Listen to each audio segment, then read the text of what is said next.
Hello guys, welcome back. तो आज मेरा 23 अगस्त फर्स्ट शिफ्ट में मेरा IBPS प्री का पेपर था। तो पेपर का अगर लेवल में बताऊँ तो ओवरऑल मॉडरेट साइज में था, जिसमें मुझे रीजनिंग थोड़ा सा इजी लगा और क्वांट मॉडरेट था। इंग्लिश भी मॉडरेट ही था, इजी टू मॉडरेट बोलोगे इंग्लिश। तो मेरा जो अटेम्प्ट रहा वो इंग्लिश में 19, क्वांट में 25 और रीजनिंग में 28 शायद 28।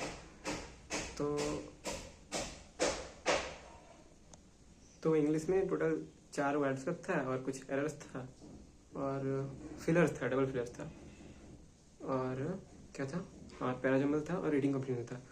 तो पैराजम्बल तो बहुत ईजी था, मैंने बना लिया था उसको। उसमें ऐसा करके था कुछ, क्या आपको डिसीजन लेने के लिए कुछ था और फिर फुटबॉल कोच का एग्जाम्पल दे रहा था, उसमें कुछ था, मतलब याद नहीं आ रहा ठीक से। तो उसमें मेरा फर्स्ट स्टेटमेंट बी आया था शायद। और हाँ पैराजम्बल ईजी था। आरसी भी इजी था, पर आरसी में मैंने ट्रू फॉल्स के क्वेश्चन छोड़े थे कुछ, और एरर में मुझे 2 क्वेश्चन में डाउट हो रहा था, तो उसको मैं अटेम्प्ट नहीं किया। और व्हाट्सएप में 4 व्हाट्सएप था शायद। तो एक व्हाट्सएप मुझे बहुत ही कंफ्यूजिंग लग रहा था, जो एक्सेस स्टूडेंट्स के लिए कुछ था, याद नहीं आ रहा, तो उसको मैंने छोड़ा है। बाकी सारे मैं अटेम्प्ट कर दिया। तो इंग्लिश में टोटल मेरा बना था 19। कर सकते, मतलब जिसका इंग्लिश स्ट्रांग होगा उसको वो कर देगा, 27 28 कर देगा, क्योंकि इजी टू मॉडरेट ही था। ठीक है। हाँ, और इसमें मेरा क्या हुआ था, जब इंग्लिश खुला था तो तब मेरा सिस्टम में बंद हो गया, तो मुझे थोड़ा सा पैनिक हो गया उसमें। फिर मैंने वो इन्विजिलेटर को बोला कि देखो क्या हो गया ये, तो फिर ठीक हो गया। मतलब टाइम तो तुम्हें कुछ नहीं इशू नहीं हुआ, क्योंकि पर पैनिक तो कर गया मैं, और इंग्लिश वैसे ही मेरा वीक है। ठीक है। फिर उसके बाद आता है क्वांट। क्वांट में मुझे 3 क्वाड्रेटिक था, 3 अप्रोक्सीमेशन था। ठीक है।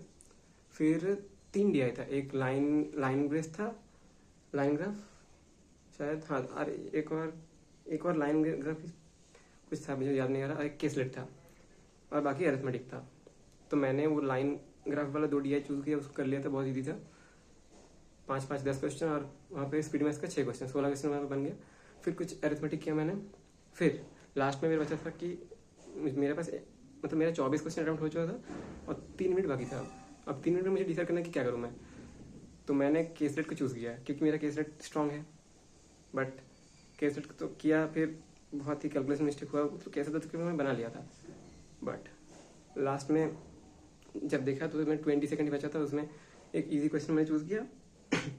फिर बाकी 4 क्वेश्चन में अटेम्प्ट नहीं हो पाया, तो इस वजह से मेरा क्वांट में ओवरऑल अटेम्प्ट है 25। बाकी आप लोग बताना। हाँ, इसके बाद आता है रीजनिंग। ठीक है।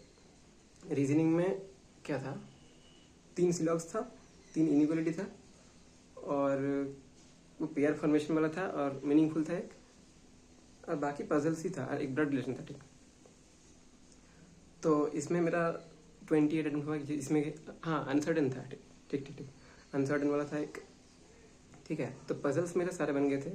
एज वेस थोड़ा सा कम्प्लीकेटेड था, कम्प्लीट नहीं, ईजी था सब। उसमें थोड़ा फंसा था, फिर भी बना लिया था मैंने। और ब्लड रिलेशन, यहाँ पे बहुत सारे स्टूडेंट को दिक्कत हो गया था। मतलब अगर आपका भी 23 अगर फर्स्ट शिफ्ट में एक पेपर है तो बताना अपना।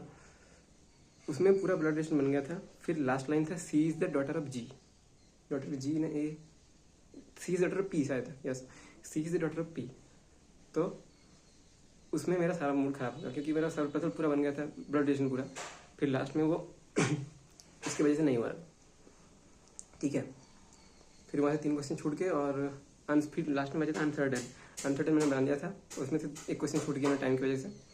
तो इसमें से मेरा टोटल 20 अटेम्प्ट हुआ, तो टोटल कितना हुआ, 20 25 53, और 19 इंग्लिश, तो 72 के आसपास मेरा अटेम्प्ट है। ठीक है। अब इंग्लिश की एक्यूरेसी पे डिपेंड करता है कि क्या होगा। मैं तो इंग्लिश का 3 4 गलत हो सकता है, बाकी पता नहीं क्या होगा। ठीक है। तो अगर आप लोगों का भी एग्जाम था 23 अगस्त फर्स्ट शिफ्ट, तो अपना स्कोर जरूर शेयर करना, मतलब अपना अटेम्प्ट जरूर शेयर करना। ठीक है। ठीक है। तो मिलते हैं अगले वीडियो में, चलो।